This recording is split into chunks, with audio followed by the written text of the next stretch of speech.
Hey everyone, and thanks for jumping back into the cryptoverse. Today we're going to talk about Ethereum. Ethereum was able to break $2,500. But now what?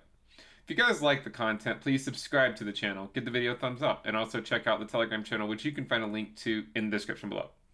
Let's go ahead and jump in. So, Ethereum, while admittedly at the time of this video it has fallen back below $2,500, we were in fact able to conquer the $2,500 milestone earlier today, and we were not in fact able to catch it live on stream. Also, by the way, I should say, for those who missed it, we recently launched Into the Cryptoverse merchandise. So if you've been wanting an Into the Cryptoverse t-shirt, check out the link in the description below. We just have the generic logo stuff right now, but at some point we will get some other things out there, like some of the slogans and whatnot. But we have spent a very brief period of time above $2,500, and in fact we've gone all the way up to just shy of 2,550. Now remember, I think 2,500 is a pretty significant milestone for Ethereum, and if we go back down now to go back to some lower levels for a little while, or whether we just race back up to 3K or something, I do think $2,500 will be a level we test more than just for a day. Okay, so it might be that we test $2,500 for a day and then go up to 3K and then later come back down to it.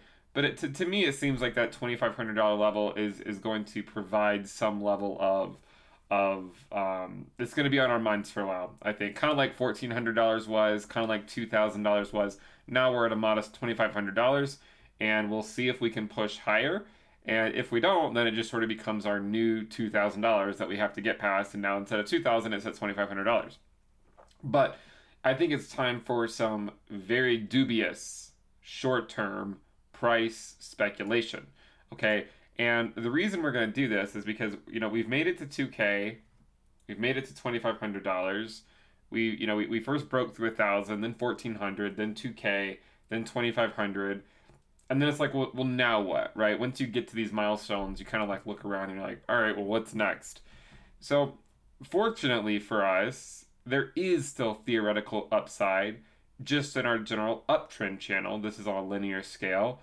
And you can see that if we were to go back up to the top of this channel, which we've been to 4 times over the last year and a half or so, at least since July of 2019, more than a year and a half, really, closing in on 2 years and a few months.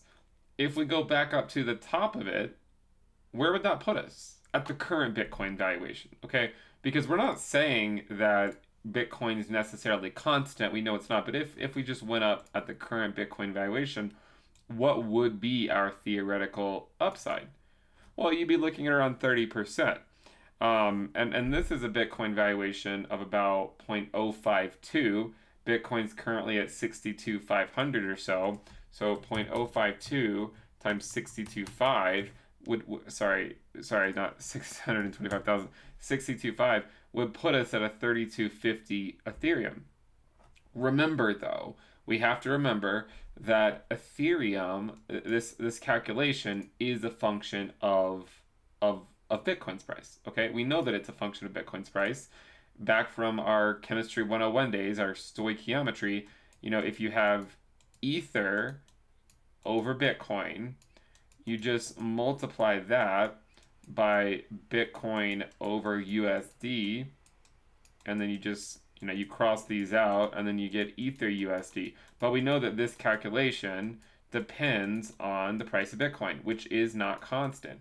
So all we're saying is, given the current price levels, we know that going back up to the top of our channel would represent a 30% move, which could theoretically put us over $3,000. However, as we've said before several times, this can be a journey. Okay, we don't necessarily have to race up there immediately, and this is what I think a lot of people might fail to recognize as we navigate sort of these like sub cycles of the Ethereum Bitcoin valuation, where this is 1, 2, 3, and 4, and then we remember that the time between these moves from these moves back up to the top of the channel can be half a year potentially. They can be half a year. And so if we were to do something similar and take half a year, I mean, it could still be months before we get there. It could be this summer potentially, right? I mean, it could be this summer by the time we actually get there. And one of the ways that it could take that long is if we don't just go straight up. Okay, if we do something like this where we just go straight up for 4 or 5 weeks in a row, then yes, I mean we could reach it at the end of April. We know that we could reach it by the end of April if we continue moving up like we moved up in January. Alternatively, if we do something like this where we come up for a while, then maybe we drop back down and then we go up again, you can easily see how it could take a longer period of time to make it there. Okay, so the thing to remember in the grand scheme of the market cycle, time is still on our side. Now, if you remember our approach to $1,400, we hit $1,400 and then we went all the way back down. We dropped like several $100s and everyone got really worried. And then here we are, right? We eventually moved past $1,400. Then we moved up to $2,000 and then we went all the way back to $1,400. We even went to the $1,300 range, I believe. And then we came back up to 2K. And then now we're at $2,500. And I just want to say that if we go up immediately, great, right? That's perfect. Great, sign me up. But if we don't, then I still would contend that in the grand scheme of the market cycle, time would still be on our side, right? If you just look at the Ethereum USD chart, it's been a pretty ridiculous chart over the last. And this is a 1 hour chart. But if we go over to say the daily chart, it's been a pretty ridiculous chart where everyone gets super up in arms when we have these corrections. But ultimately, we've just been trending up over the macro scale, and in fact, we're even going up quicker now, and maybe even quicker at the present time. Okay, so I think the thing to realize here is that we need to take it one step at a time. We're looking at weekly candles going back up to the top of this channel could take months potentially.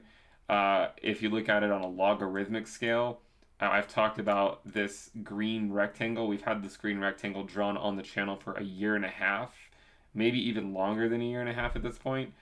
And what I said, and I drew this rectangle before we were even in it, right? We were over here.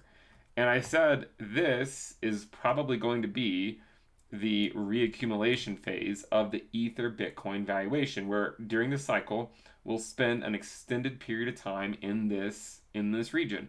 And it varies from 0.028 to 0.043.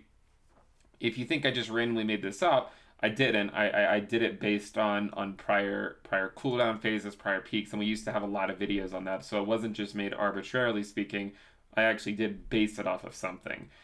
And since entering the rectangle, we have spent 266 days, except for about a few weeks. Okay, but for the most part, we spent most of our time in this band.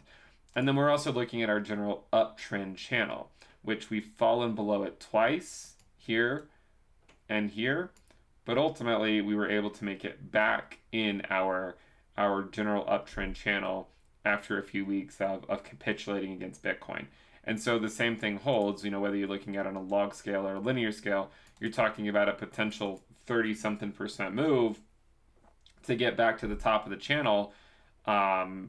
And so at the current valuation of Bitcoin, which, I mean, by the way, Bitcoin's dropped $500 since I started this video, but at the current valuation of Bitcoin, that would still imply over a $3,000 Ether. So we know that a $3,000 Ether is theoretically possible just based on the Bitcoin valuation. And I know it's easy to sound like a broken record, but it's just the same thing, right? It's just the same thing. We're not reinventing the wheel. We're just saying, okay, we see what's theoretically possible based on what Ethereum's been doing. Even if we don't go back up to the top, if we could make it up to, say, some of these prior valuations, like if we made it up back up to 0.043, where would that put us? Okay, where would 0.043 put us now that we've dropped down to the 62,000 out of Bitcoin? Well, that would put us at 2666. So this is what I'm essentially looking at, and we have to recognize, as always, the general downside risk, right? That never changes. The general downside risk never changes. But that we also recognize that we are in a bull market. You look at the chart, we are in a bull market, and momentum is hard to stop. And in the grand scheme of a market cycle, time is on our side.